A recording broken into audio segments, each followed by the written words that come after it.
makambo tokomona na kisasa. Eh eh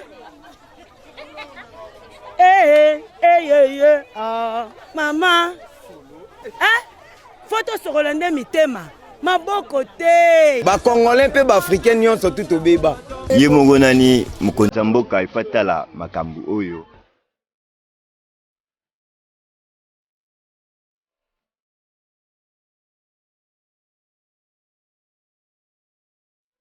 Difficulté na biso ka mai kutu boge toka tina bandali kuna bakuluna balanda bino bambango kanga gombe mibali bandaka batu yango 3 mois to okende tozo futa te bakonda ba osilika babimisa biso na bandako koto oke wapi na bana est-ce que awa bakonzi bayaka bavisa bayaka kana bataka ya élection koluka kaka baluka bavoi moko flatter bino akeke ba jour mai ba pesi après quelques jours aller mai ezate.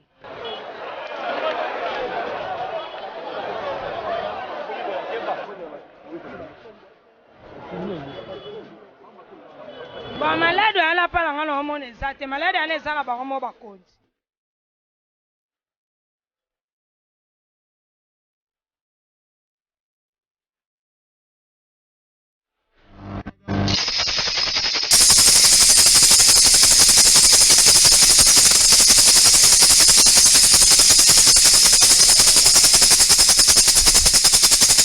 Mbote nabino baimboka mbote bakongomani bakinwa nyonso tu bozozwa biso na tongo elamu ya mokolo lelo totomboli bino botondi et puis boye imalamu na émission na bino Panza Sekele émission ya baimboka émission ya bakinwa ndeko lamuka na pongi esika ozalaki ya kolala mwa ba fatigue na tongo lelo ndeko azalaki libanda ya lopango o akobeta masolo ya pambala eko ezana etomba te pona mboka Congo benga ndeko na tongo lelo tongo kitoko tongo malamu akota bongo na ndako parce que toko démarrer bongo lumière toko panza bongo sekele par rapport ya situation ya mboka Congo bandeko balandi boko tala biso na Lingwala Bumbu boko tala biso na Kisenso boko tala biso na Kingasani bisika biso tout na kati engumba Kinshasa et puis na ba province nyonso tu ya République démocratique du Congo mbote na bino et puis boye imalamu na émission Panza Sekele émission ba imboka nazalinga imoko te awa na émission ya mokolo lelo nazali bongo toko animer émission oyo ensemble na ndeko Jean Godé Mutumbu azali bongo la figure emblématique ya Kinactu télévision ndeko Jean Godé pesana nous tradition émission et puis liboso ba imboka. Merci beaucoup Ndeko Richard Nandenge au salinga fait appel à travers ton émission Panza Sekele au tokomeka un peu ko Panza Sekele sur un certain nombre de sujets aux autres touchés actualité dans notre pays la République démocratique du Congo bien évidemment. Et yo ndeko Jean Godé Mutumbu alors bandeko balandi boko tala biso na tongo kitoko ya lelo. Grand merci à l'équipe technique, toujours avec un onglet de Patiangoy à la réalisation et puis de Augustin Kapouya machine Madakadaka équipe technique ezali bongo mobilisé na tongo lelo pona toujours conduire au bon port la bonne réalisation émission Panza Sekele ya mokola lelo baimboka mokola lelo tokosolola na bino ensemble bomoni déjà sujet Otoko Panza Sekele na mokolo lelo esi ebimi eloko ya kobomba ezali susute bomba mabe to panza nde sekele ya mboka Congo mokolo lelo tozali bongo na émission na biso ya tongo ya lelo Panza Sekele na ndeko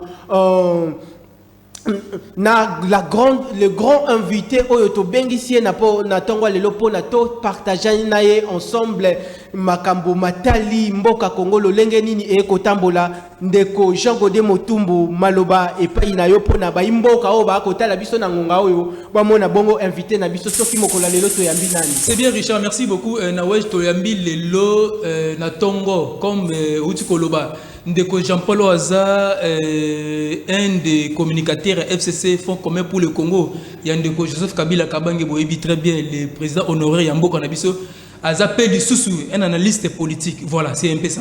Baimboka Botondi, grand merci encore une fois pour la particulière attention. Nabanda kunabino boko landa Panza Sekele na ngonga oyo. Alors, na tongo ya lelo, bande ko balandi. Boye baete 2 ministres nabiso ya RDC en fonction. Balinga kibongo babima libanda ya mboka parce que kobima na bango libanda ya mboka c'était officiel. Mais subitement makambo ya kokamwa directeur de cabinet ya chef de l'État Ndeko Eberand Kolongele Kashmir apesi ba instruction na DGM bandeko wana babimate boye babongo ezali bongo ministre Willy Kitobo na ministre Nene Nkulu to ebite soki situation oyo ekosuka bongo boni soki pourquoi directeur de cabinet apesi ba instruction ba ministre wana o baza en exercice et puis basali ba ministre ya FCC babimate ezali etuluku ya makambo o tokobeta tokozwa temps ya ko développer à travers invité na biso o to bengisi bino to bengiseli bino ye na plateau ya mokolo lelo ndeko honorable ndeko ba kotala biso na ngonga oyo lecture nini o ko sala pona refus. Il y a déplacement, il y a 2 ministres en fonction, il y a FCC. To bengisio parce que yo zali la figure emblématique, il y a FCC et pour zali analyste politique. Pour to manyo l'ensemble, makambo oyo etali refus il y a déplacement il y a ministre. Ya liboso merci ndeko Naweje pe na ndeko Jean Baudé na ndenge bo bianginga na tongo ya lelo pona mwali kamboyo oyo tukosala makona ngana kobenga ngo ezali incident politique monene. Incident politique monene pona nini ba ministre oyo ba empêcher bango lelo ba ko voyager ba ki ko kende mission officielle, c'est-à-dire mission etali makambo na mboka. Ba ki ko kende tourisme te, ba ki ko kende makambo na famille te, et ba ki ko kende makambo etali mboka. Bazaki na ba ordre de mission na bango o ezali signé na premier ministre o azali mokonzi ya gouvernement parce que président de la République azaka mokonzi ya gouvernement te. Il préside juste le conseil de ministres mais mokonzi ya gouvernement moto ana mpifo ya koyeba te ministre songolo ya kopesa nzela na ministre songolo to pakala ako ko voyager selon ndenge ba besoin ya mboka ezali kosalema selon ndenge bisika nyonso yo pose ezali ke mokonjo azali ko gérer secteur wana zala ezaka premier ministre eza président de la République te ni directeur de cabinet à président yango lelo moi personnellement na koloba naza sidéré naza estomaqué naza vraiment na pasi moko na komituna na face ya monde lelo biso ba congolais ba kozwa biso lokola banani biso ba congolais to komi tellement trop bas. Est-ce que ezali problème ya incompétence, to ezali problème ya motema mabe, to ezali problème ya règlement de compte, to ezali problème ke nala kisandenga moto nazali. Ndeko Jean-Paul Sambo to simbio na malamu na mutolu ya likambo ndenge oko panza sekele memeka un peu ko éclairer encore davantage ba imboko ba ko tala biso ebele bisika bazwami na ba terrasse na ba boutique d'habillement bisika biso bazwami et puis na banda kuna bango. Est-ce que directeur de cabinet ya chef de l'État azali bongo na compétence ya kopesa ba instruction que ba ministre o bazali en exercice babimate ya liboso na boyebisa yo que bazali azali na compétence wana te. Pourquoi? Parce que le ba ministre banso ya liboso baza ko dépendre na o ba bengi chef du gouvernement. Les chefs du gouvernement za les premiers ministres ndé na baki ne bandeli yao. Chaque mission est ça la gouvernement. Il y a minene, il y a liboso basolo la conseil de ministre. Conseil de ministre les alliés présidé par moi Namboka Félix Tshisekedi doit aller président. Je crois que ba déplacement nyonso et ça la magate na sima mokonzi mboka et ça la magate mokonzi mboka ye bagate les autres on a 54e conseil de ministre de yato ça na mboko malgré ils ont produire rien. Mais le problème est que le président est-ce que le ministre sans que le gouvernement y ait c'est impossible. Le résultat il y a malora pour l'intérêt de la population pour les 54 conseils de ministres déjà au-dessus des chefs de l'État à présider. Il y a un lobby résultat maloré mais essayez que ce qui résultat maloré il faut qu'appareil y a l'été il faut que batoba sala sumo salate non. Le président de la République azana mpifo yoyo mobeko likonje pesi mais ezana ba place mosusu o esengeli te na président de la République kanya c'est-à-dire tozalo babenga ka séparation ya pouvoir gouvernement za na mpifo na ye, président za na mpifo na ye, assemblée nationale comme pe sénat ba pe na wa ba mpifo. Est-ce que le premier ministre avant bimana mboka il faut senga permission na président? Non. Premier ministre po bimana mboka ya liboso soko yebi kezali mission ezali na tina pona mboka akosani akokoma kozwa lokasa akosai la premier ministre. Nde premier ministre akotala est-ce que mission wana ezali malamu ezali pona intérêt ya mboka ezali pona kopepisa misolo ya mboka te moto akoautorize eza nde premier ministre. Mais président de la république akozala CBO de tobengaka na régime d'information bako informer ye que ezali na ministre Songolo akosala mobembo place bakala et non bakotuna ye nzela bakotuna nzela te mobeko likonje ezali wana tokotambola ngebene na mibeko bolobi état de droit lobi te que toi l'état bananière tokoki kokomisa Congo état bananière te du moment où toza na besoin que mboka etambola. Est-ce que lelo si peut-être par malheur ndenge tokoyoka balobi premier ministre na président bakokana te so bakokana te lobi mboka esuki? Est-ce que lelo nde tokoloba est-ce que gouvernement ezali démissionnaire? Non. Nani akoyebisa biso lelo ke naza ko empêcher ba ministre ba voyager parce que gouvernement ezali démissionnaire? Moto te. Merci Nayo Moimboka, Jean-Paul Sambo, Bandeko Balandi, Toko, continue émission Panta Sekele, Ezali Makambu ya Soni, Toko Mituna, ce qui est Kolo Congo et Kokende Wapi. Comme on a été deux ministres, Balingi Babima, mais refusé Bango Babima na Bango, to éviter ce qui directeur de cabinet à chef de l'État, Azali Bongo na logique ya Makambo, to Azali Bongo na logique ya Makambute. Malobe pa Inayon de Ko Jean Godé Motum. Merci Richard Nawaj pour na Maloba. Monsieur Jean-Paul Sambo, est-ce que Tokoki Koyeba, ministre, bazalaki une autorisation, soit la mission et celle qui officielle aidée en deuxième lieu, ministre et un gouvernement Nabiso, il a fallu se déplacer vers les provinces ou à l'extérieur du pays. Mais quand on a la mission na mituna mi balewana de nazo bana na oya suka pona kokoma na oyo ya liboso. Ya liboso ba ministre ba ko voyager pona kokena ba province na biso. Donc moko ko kende na Kisangani, moko donc to benga kala province orientale na moko aza ko kende na Lubumbashi. C'est-à-dire qu'ils ont une mission officielle avec un ordre de mission bien établi. Le premier ministre.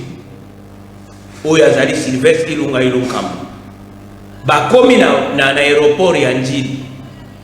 Bato na DG direction générale de migration na biso. Bazui Singa. Bayogi na njira na Singa qui est directeur de cabinet à Lubi. Sur ordre ya hiérarchie. Moto. Hiérarchie, c'est-à-dire la lision na mokoti ya mboka. Mais bien sûr, so babi sur ordre ya hiérarchie, likolo ya premier ministre, ya directeur de cabinet, ezana chez un chef de l'État. Mais est-ce que ba ministre wana po ba bimana mboka, il faut pas dépendre na chef de l'État, to il faut pas tout na moto azaye na mpifo likolo na gouvernement. C'est-à-dire le premier ministre na kati na makambo na gouvernement, c'est le premier ministre, et ça président de la République. C'est là où bato ebele sengeli te basala attention mingi parce que lelo tokomi na makambo ya lokwa toa biso tu ba acclamer na mboka, c'est-à-dire bato na kobeta maboko oya ganga beto oya ganga rais oya ganga mafa. Non, le pays ne doit pas fonctionner avec bas slogan, pas avec maboko. Pays faut tambo na mibeko parce que lorsqu'on parle d'état de droit bande ko bato ebele ba bosana état de droit ça ko kanga kamérité. État de droit et respect à ma principe, paix ma loi. C'est-à-dire, bameko, paix mi beko, n'est au sécurité respecté. Mais alors, M. Jean-Paul, pourquoi acharnement n'a pas y a ministre et FCC? Bon, yango ngai pe na kokabo, yango na lobi toke trop bas. Et comme okoma soni. Yango na koloba lelo na ba congolais. Nga personnellement na moni faut ba carte consultation. C'est-à-dire les agina mwango ngamona mona ki ondireza na ntina. Mais na komi komona que le blocage en soi, c'est lui-même le chef de l'État. Parce qu'en fait, soko bandi ko pekisa même l'institution qui soit fonctionner. Balobi te mokonzi mboka zali gara ya bon fonctionnement des institutions. Il y a des institutions à l'État. Mais lorsque yo prend mokonzi ya yambo na mboka, okomi ko bloquer ba ministre ba fonctionner te. Et ni ko loba ke ba secteur mususu ekufa. c'est que bando privilégié sur le comme bato akashi baronde baleki mais soko tali longanene nkulu lobi te mwato ya lekate soko tali ya kitobo lobi akendate est-ce que ba ko sala pona bango moko to ba secteur ba ko sala ezali ba secteur ya mboka na biso avant de se maloba pas ndeko Richard ngina tuna aussi motuna oyo dès lors que ba informer bango comme l'ordre et outil entre guillemets et pas y hiérarchie mais comment ces deux membres du gouvernement mais quelqu'un peut koyer battre davantage avant de pouvoir quitter l'installation aéroportuaire. Bon, il y a les besoins pour toi et Bamala Mouboli. Na mikolo eleka kita ko to sala makambo ba bengi ya minembo wa ta ko makambo ya minembo ba bi minembo mokonza mboka alobaki nini alobaki ya zaki libanda makambo ebele sala bagi ya yebaki te mais je crois na betando musunga alobaki na bato boy na lobi ezala ba service ndike o ezali directement rattaché na mokonza mboka ezana aner ezana demia ezali na CNS ezana armée ezali na la police pesa la DGM. Comment se fait-il? Parce que le ministre est sur à voyager. Il y a les beaux protocoles d'État qui doivent préparer parce que dans chaque ministère, il y a un moto directeur et un protocole. Bangonde va préparer un voyage, il y a un déplacement, il y a un mokonja pour ça. Donc, et les Kolobaki, avant ministre, comme en aéroport, et ça a un service, il y a un ministre comme déjà en aéroport. Mais pourquoi ne pas informer un protocole, il y a un ministre qui va voyager?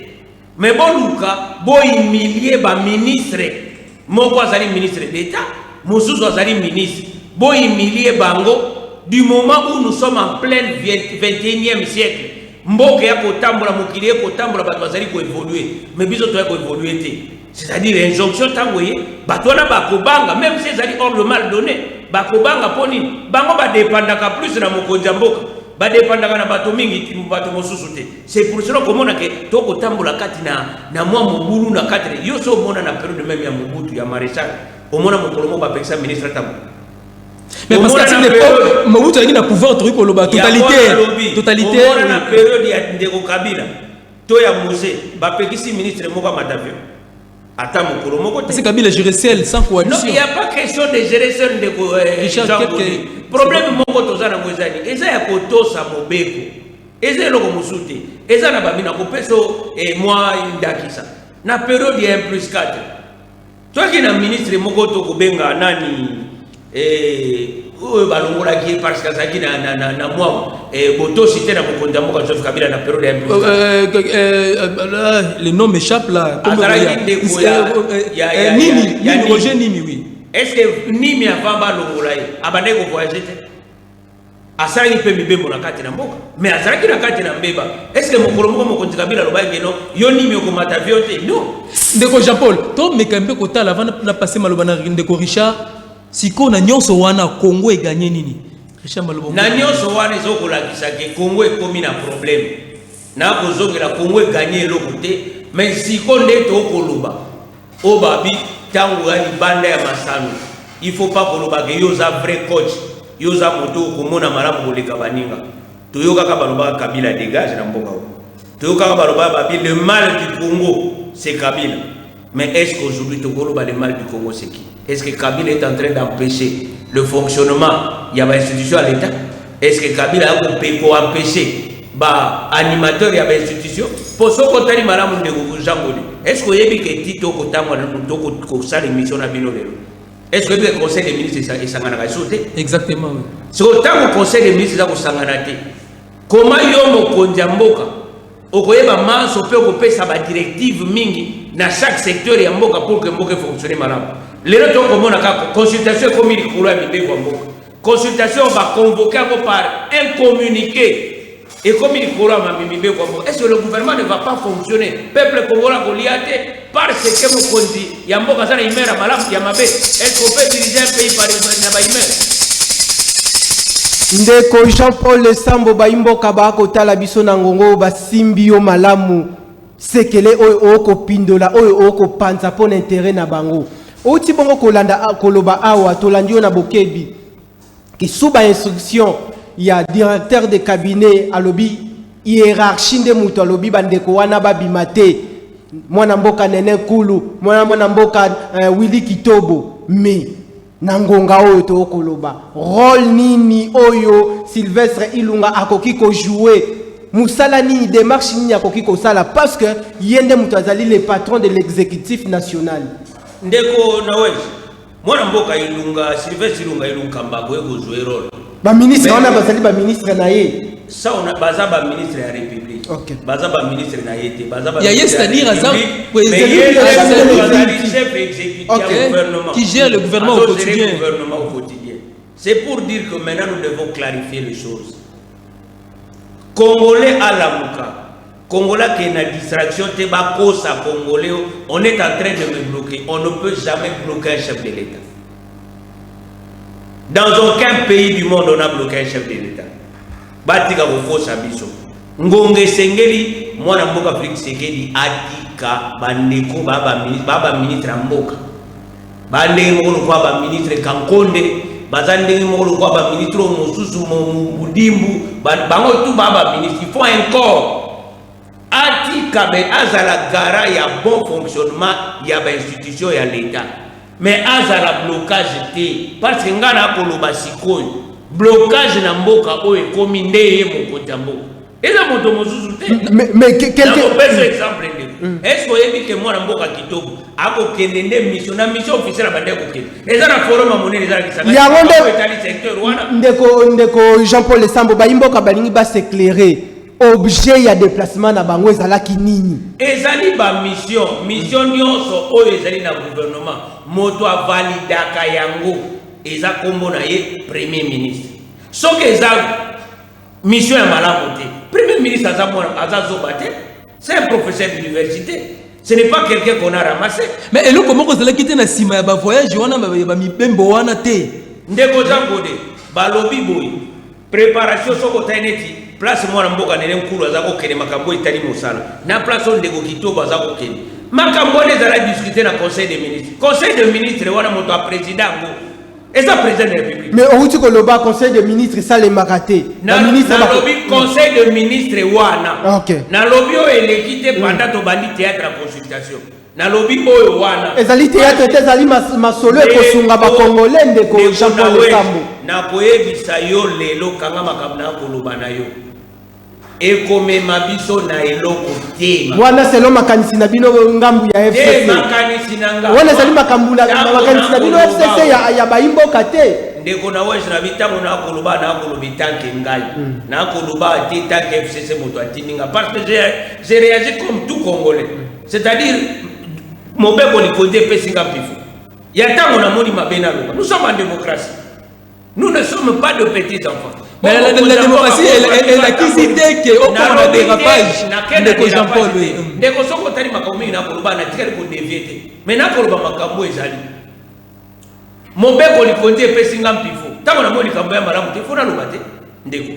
Yo kanti le onde to koloba li corona biso nyonso. Ya mokota mboka te. Li corona biso nyonso za mobeko li konti. Ndeko Jean bengi constitution, la loi fondamentale. Eni kolobate na moto ya yambo. Tina moto ya suku abotami lelo biso baso to sengeli to sani toto sa mobeko epi biso nyoso to sengeli to sani to zala sima ya mobeko ezala te na moto moko na kopesa bino exemple ndeko soki balobi ngai ngana koko faire respecter loi na mboka te nazana ngana kozala gara ya bon fonctionnement ya institution ya l'état te pona mokonza mboka te mais mokonza mboka esengeli pas gérer mboka na ba humain a gérer mboka na ba sentiment esengeli a gérer mboka na ndenge oyo esengeli pour permettre nini lelo yo ngana kotuna ndeko na wezo koloba na yo lelo ba ko sala vulgarisation ya code minier oyo to ana ngosika je crois yango pezali bataille ya monene mwana mboka kitobo ba ko sala seke na ko mono ndire na sime commune lelo mo pe ko bomba mawana campagne ba ko sala wana sous la bénédiction toujours il y a présidence de la République. Ah. Mais comment se fait-il campagne au Bakosala, code minier wana? Est-ce que ça m'a mboka Félix Mutosara qui a initié une révision code minier? Et ça qui m'a mboka Joseph Kabila. Mais continuité à l'État, et ça saraki, mboka ça nini etambola. Les gens vont vulgariser code minier wana. Et sengeli te bato ba yeba nini ezana kati. Soki yo mokonzo ko boya, c'est que tu as un agenda caché. Soko tali makambo mwana mboka nene nkulu wako sana. Asa ministre ya emploi, travail et prévoyance sociale. ako sala makambo etali bato ya mboka na mboka mo bato wana ba grève ba problème ya parti par là ezala ba problème mususu mo konja mboka mtoko no gerete ezala makambo mususu esengeli ke mwana mboka nene nkulu partout asolola na bai mboka o basala misala pour que permettre nini moi apaiser ça malgré les foot eza ya malonga te malgré ba grève ezali mais to apaiser tension pour que lobby tozoma na table to bana makambo ya mwana avant na pesa bongo ndeko Jean Godé Motumbu maloba parce que na komona on dirait motema eko bata eko beta soit toujours maloba parce que azali na mituna ya koposer ndeko Jean-Paul Lesambo bayimboka bako tala yo bafungoli misu na bango bafungoli mitema na bango pe bako yoka bako yambama na bosindo makambo okoloba mais quand un peu koyebisa biso parce que nangongo yo à la lieu où vont les choses tout le monde locaux la guerre ezali déjà déclenchée entre FCC na cache parce qu'on dirait coalition des Jézalités à Boupia ce qui totali na makambo nyo surtout chef de l'état depuis intronisation na pouvoir kino lelo yo alobi toujours à prôner na ba congolais ba s'approprier na état des droits est-ce que les deux ministres ba bénéficier bon na état des droits to ba ko bénéficier na état des droits na bango te parce qu'il y a déjà les refus il y a déplacement na bango ndeko ya liboso ba za ba victime no c'est pour dire qu'il y a pas un état na bolo ba ndeko ngadi kambo na bandi situ bino bandeko ba journaliste faut ko sala makambo ndenge sengeli to bo pesa congolais information ezali ya solo. Lorsqu'on parle d'un état de droit, est-ce qu'au Congo il n'y avait pas un état de droit? Le Congo n'était pas un état de droit. Applicabilité, application, il y a des textes de loi, des textes légaux. Les lois sont au tant qu'on va faire un programme à 100 jours, tu as un état. Une espèce d'état de droit, on va prendre un peu. Mais tant qu'on va faire un programme, tant qu'on va faire la nomination. Oeza malamu tu ekoto sa mobeko te boko tambo likolani est-ce que wale zapeka Kabila ezapeka FCC eza nene nkulu mutolo ba j'ai comme l'impression que ça a beaucoup plus allusion na ba impunité au les cas qui sous le régime Kabila entre guillemets nazako kamwa na Congo bato ebele lelo to ko tambo alokwa to komo koma kwa biso to kwa ba bolole o ka moto musabi au moins na période wana eloko bo esalama mais si owela ki bokonjuluka pour ça. C'est pour que bon. Nous peut ça servir aussi des diplomatiques passés pour bon mise en place aux autres. Sika oyo yo sari ko baninga basara ki mabe posani obongisa. Balobi bino FCC boshera ki justice mabe yango ndeko Félix Tshisekedi a redresser justice yango nande ako benga état de droit ndeko Jean-Paul Lesambo. Cour constitutionnelle oyo pesa game before comme mokonzi. Ezaki na période n'est-ce pas une période ya Kabila so il pour a gagné aussi des élections a gagné qui peut des élections je suis mieux outillé na terrain na tuni na lobibo moto pour constitutionnel o ekomisa ki mokonzi mboka pesa ki MP faut valider ki ba résultat élection ezaki pour constitutionnel o yaki nommé par Tshisekedi yaki nommé par qui Kabila mais ba on ba missionner Seni obokolo balelo bifo ba sala ni réforme makambutu lelo bazali ko sala ni bakolo bo mwana mboka malonda aza moto mabe moto akende ko sala o babaka plaidoirie ya monene pona Félix Tshisekedi akoma président pona ko lakisa ke seni ataki motala malamu ezaki na malonda te lelo lorsque le président accepte que bato bakolo ba ono malonda te na logique ko lobani il faut le papier ba résultat na epesa ka ngoma bete poso moto a défendre que ya ki technicien secrétaire exécutif à secrétaire et que a lobby au lobby ya zama be c'est que réquiser so ko réquiser faut réquiser peni il faut réquiser pe ba résultat na lobby para mboka loko amalonda ko moto na lokuta aki moto na malamu te so ba défendre na moto na lokuta il faut lobani il faut lobby ngai moko pe na saini natiki po ba pesenga ba pourcentage ya lokuta te moi na mboka Jean-Paul Lesambo depuis émission bandi oko ningisa kichaka tsaka te zali tradition loko panza bolo malobe pa ina yo ndeko Jean Godé Motumbu ndeko Jean-Paul Lesambo tozali kokende wapi face na auto benga lelo crise na République démocratique du Congo pour nous ici de sortir ko kozala laquelle bon ya liboso ndeko na webi sobo na kopesa mwanda kesa moto Tout est comme ça, Bitumba, avant l'ère moto, Ndeko Mosé, le président Mosé Akoufagi, Bitumba, quand il y a Mosé Akoufa en plein Bitumba, Ndé va assassiner Mokonzi Mboka. Tout comme il y a une belligérance. Tout comme il y a une belligérance, tout comme il y a une belligérance aussi, ça dit quand on dit belligérance, ça dit que Kabouana, belligérant Baraki, Mboka Kabouana qui n'habite.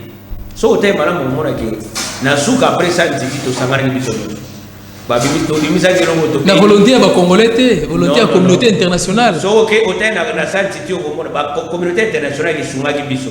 Mais bon, bazai pour débattre makambukuna, izaki banane, izaki ba Congolais. Mais incité toujours. Non, tous allez toujours incité par la communauté internationale et les siates consorts. So autant on a des Congo le bagaza co-rédacteur ya constitution na biso, comme on est Franck Dion. Oh, il s'est dédié à tout moment. Azaki na santité. Tant on va co-rédacteur, ce que les rédacteurs m'a mis à l'hôpital, ce que les masoro à l'hôpital, quand mine non. Ça veut dire qu'il y avait des Congolais au Bazaï, qu'on a fait mine les bagis basonga qui biso. Ce qui n'a d'autres Wandaki Sawana, et ça pour la ligne, pour la c'est que moi, Joseph Kabila, avec 4 vice-présidents, ils ont su gérer ce pays. Et il n'y avait pas de problème. Il n'y avait pas de quoi. Il y a des ministres. Il y a une crise. Il y a une crise. Moto a crise. Il y a des fois c'est sa crise. Crise est là. Il a dit tisser les faits. Jamais et jamais. Tout n'a pas gouverneur ni au FCC. Tout n'a pas député ni au FCC.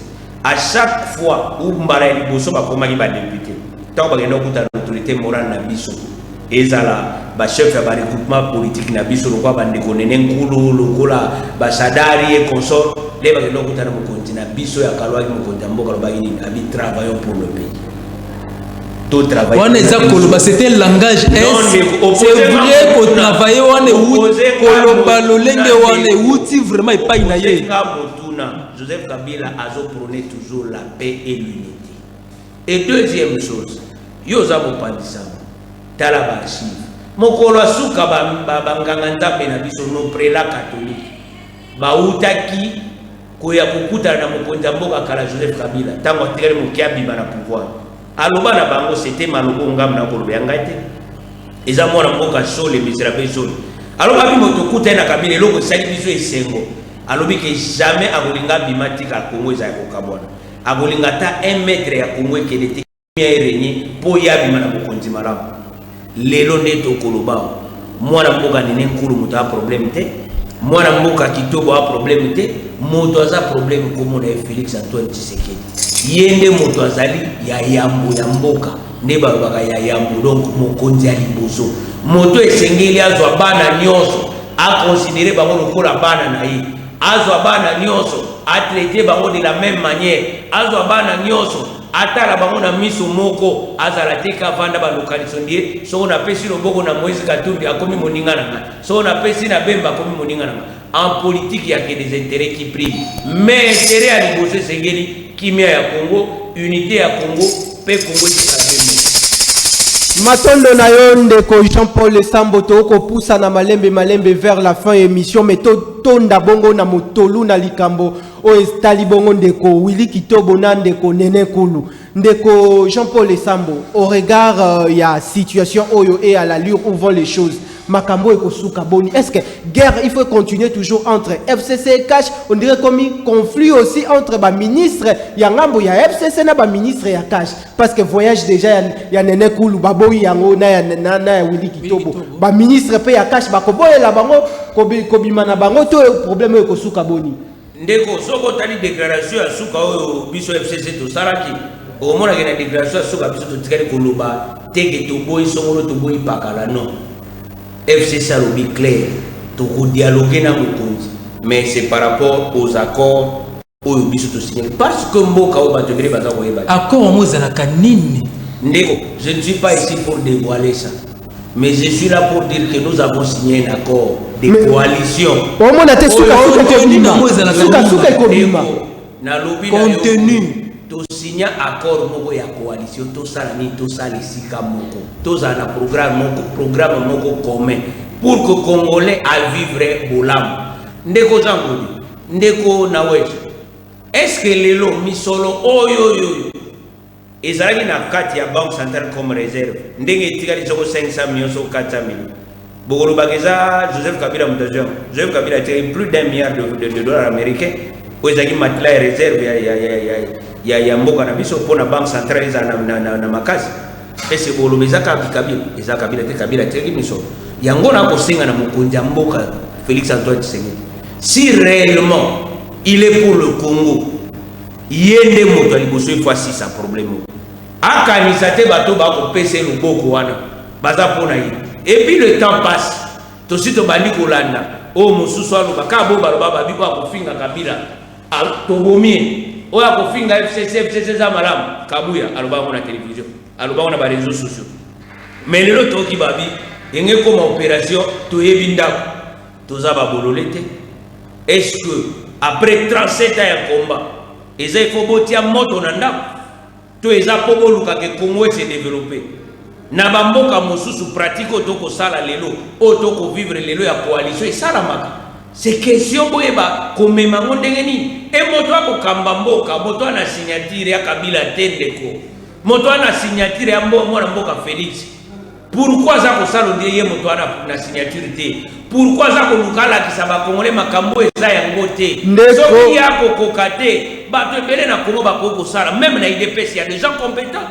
So mo konzambo ka ko kokate, akotika la sénateur a vu rendre établir pour que kimie ko koza na mboka oyo azala sujet ya problème te. Ndeko Jean-Paul Sambo, Jean Godé Motumbu to komi déjà pratiquement na suka ya grand rendez-vous ya panza sekela ya tongo ya lelo moi question na yo ya suka et puis ngai na chité question ya suka ezali message na classe politique congolaise mobimba message onga na kopesa ezak na koyebisa na bandeko surtout na koyebisa na ba ministre mibale nano ya liboso na mwana mboka Nene Nkulu docteur Nene Nkulu wazali ministre na biso ya travail aza mwana mwasi ya makasi pe ya bwanya ayi kampi humiliation eze logote parce que balobi lorsque moto amokili ya humilié nzamba otobola eza na mwana mboka weli kitoko balemba te parce que bango bakosalela Joseph Kabila te ba ministère bako diriger za ba ministère ya mboka eza Joseph Kabila te za ya mboka ça dit ba continuer toujours na usala musala so ba pimeli bango voyage mais ba pimeli bango signature te ba pimeli bango contact te na bisika wana c'est-à-dire même de loin ba chef de division bazali bato bele bazala bisika ba ministre provincial bazali o ba kosana ba misala basala musala même de loin mais basala ko na Congo pena ko yebisa bayi politique boy est-ce que lelo ndenge toko koma toko laksana mokili ke toza ba bolole est-ce que za malamu ndenge lelo toko laksana mokili ke biso to komi bazoba ya suka est-ce que za malamu ndenge lelo toko lakisa ke Congo komi pays ya suka parce que niveau ya maturité ezate est-ce que za malamu ndenge lobi ba kofinga biso po ba bandi déjà kofinga biso dans aucun pays du monde où le président le ministre en fonction a voyagé c'est pour une première dans le Congo. Yango bandeko baiko Congo man na ko senga na bino boy. Congo eza ya motote. Congo eza ni ya autorité morale na Joseph Kabila ni ya Félix Tshisekedi. Toyebaka na Congo eza na président Kasavubu. Après Kasavubu ezaki Mobutu. Après Mobutu ezaki Laurent Désiré Kabila. Après Laurent Désiré Kabila ezaki Kabila. Joseph. Après Yeye Fachi.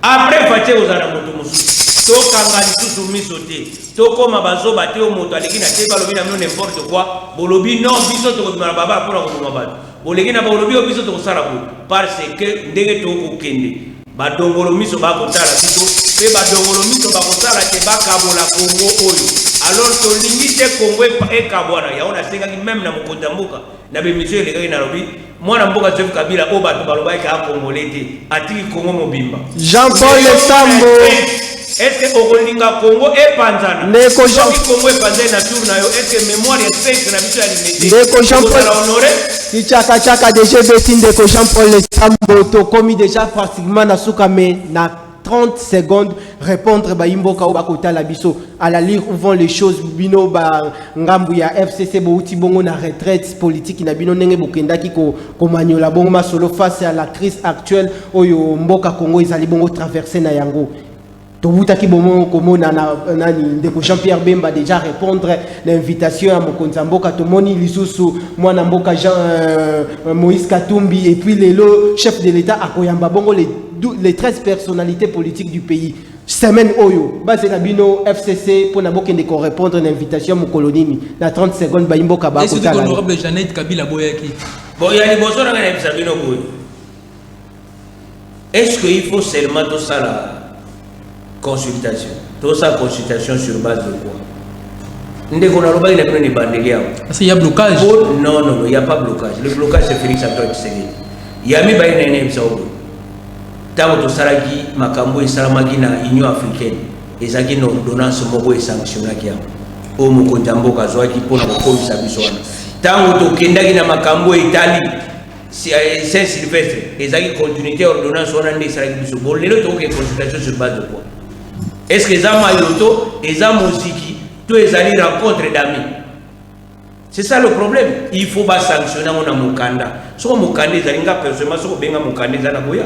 Pe na boya so vérité na boya so on a kolo basiko. So on a coûté na mwana mboka Félix Tshisekedi. Pona okendete mais so benga. Tokomi na suka. C'est que blocage des années yo.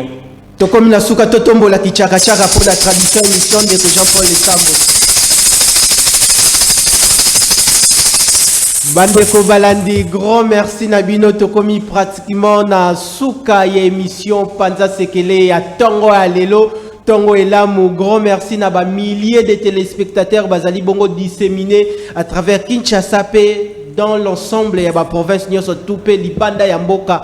Bosu bongo télévision Nabino Kitoko sur TNT, sur BlueSat et puis dans les réseaux sociaux les lots toi anima qui ensemble toko anima qui ensemble émission Oyo Panza Sekele na mwana mboka Jean Godé Motumbu, merci pour notre sens na ya disponibilité.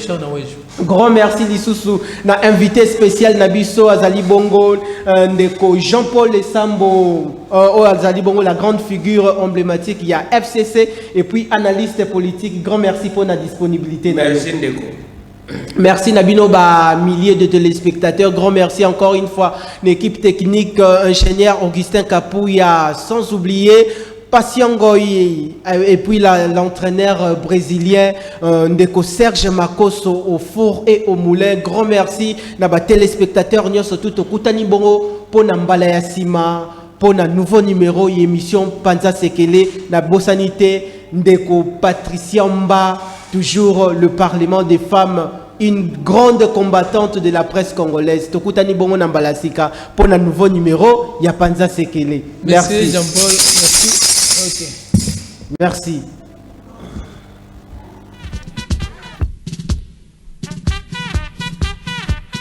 Makambo toko monana kisasa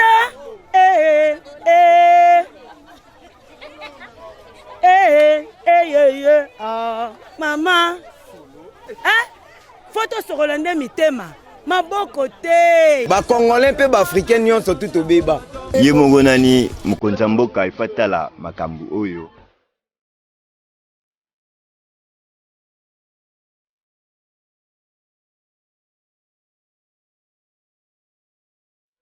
difficulté na biso ka mai kutu boke toka tina bandali kuna bakuluna balanda bino bambango kanga gombe mibali bandaka batu yango 3 mois to okende tozofuta te bakonda ko basilika babimisa biso na bandako siko toke wapi na bana.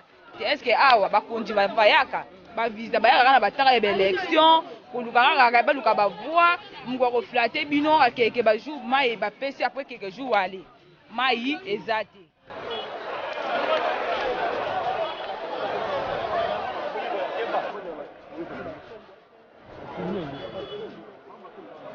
Ba malade ala pala ngana omone ezate malade ana ezaka ba komo bakonzi